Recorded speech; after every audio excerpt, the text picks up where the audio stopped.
CBSE ने तो class 10 board exam का रिजल्ट डिक्लेयर कर दिया, लेकिन रिजल्ट डिक्लेरेशन से पहले होता है आंसर्स का इवैल्यूएशन। और सीबीएसई एक high standard error free policy adopt करता है ताकि बच्चों को उनके मेहनत के अकॉर्डिंग मार्क्स मिले, ना कम ना ज़्यादा और ना ही कोई एरर हो।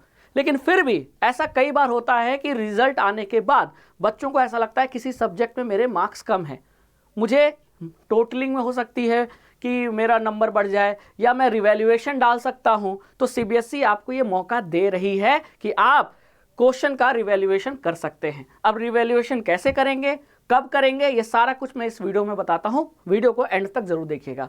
तो यहां आपको मैं प्रोसेस बता देता हूं और मिस्टेक जो आपको रिवैल्यूएशन करते समय नहीं करनी है ना। रिवैल्यूएशन के लिए जब आप अप्लाई करोगे तो मिस्टेक तो होती है, लेकिन वो मिस्टेक आपको नहीं करनी है, इसीलिए मैं ये वीडियो पहले ही बना रहा हूं। ठीक है, तो आइए देखते हैं।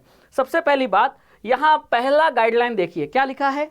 केवल वही बच्चे रिवैल्यूएशन के लिए अप्लाई कर सकते हैं जिन बच्चों ने अपने आंसर शीट की स्कैन्ड फोटोकॉपी के लिए अप्लाई किया है।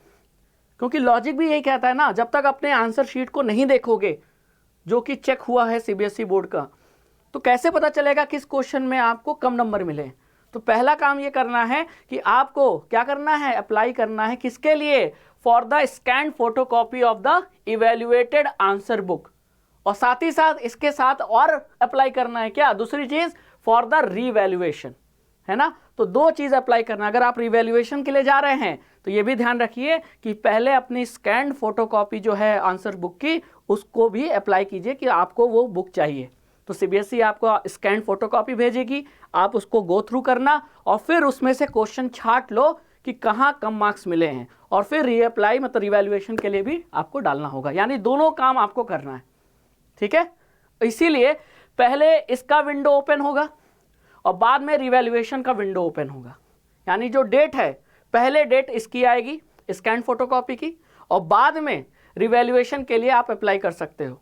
तो पहले ज़रूरी है, ये मत सोचना कि केवल हम रिवैल्यूएशन के लिए अप्लाई करेंगे और आपका रिवैल्यूएशन हो जाएगा, नहीं होगा, कतई नहीं होगा। तो मैं इसीलिए बोल रहा हूँ, ये बहुत इंपॉर्टेंट है पहला पॉइंट कि आपको 2 बार अप्लाई करना है, पहले तो स्कैन फोटोकॉपी के लिए और फिर रिवैल्यूएशन के लिए, ठीक है।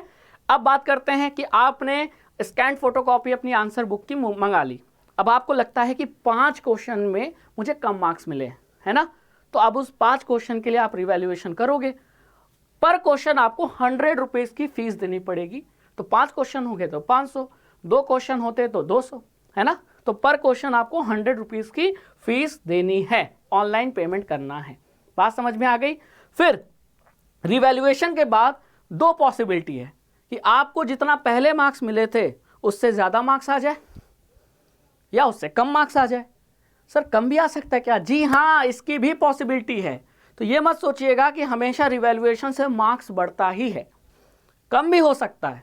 और अगर 1 नंबर भी कम हो गया तो वही फाइनल माना जाएगा, आप उस पर ऑब्जेक्शन नहीं कर सकते। Result of the revaluation will be final and no appeal or review against the revaluation would be entertain. Revaluation के बाद आपका जो मार्क्स है वही फाइनल माना जाएगा और आपको फिर नई मार्कशीट मिलेगी। बात समझ में आ गई? ठीक है। अब कहते हैं सर, क्वेश्चन उठता है कि सर अप्लाई कब करेंगे? तो स्टूडेंट को जो सीबीएसई पे जो पोर्टल है स्टूडेंट का, उसके थ्रू अप्लाई करना है। और रिवैल्यूएशन का जो विंडो है वो है 5 जून से 6 जून के बीच में। यानी 2 दिन है आपके पास, 5 तारीख और 6 तारीख। 6 के रात तक यानी 11:59 तक आपको अप्लाई कर देना है, पेमेंट कर देना है, नहीं तो इसके बाद आप रिवैल्यूएशन के लिए अप्लाई नहीं कर सकते। तो ध्यान से देखिएगा, रिवैल्यूएशन का विंडो जब भी ओपन हो, लिंक जैसे ही एक्टिव हो, तुरंत सबसे पहला काम तो स्कैन फोटोकॉपी के लिए आप अप्लाई कीजिएगा और फिर रिवैल्यूएशन के लिए अप्लाई कीजिएगा, ठीक है। तो ये कुछ इंपॉर्टेंट जो बातें थी, जो मिस्टेक बच्चे कर सकते थे, उनको बताना ज़रूरी था। वीडियो में अगर कोई और डाउट आता है आपको तो कमेंट सेक्शन में ज़रूर बताएं। Thank you so much.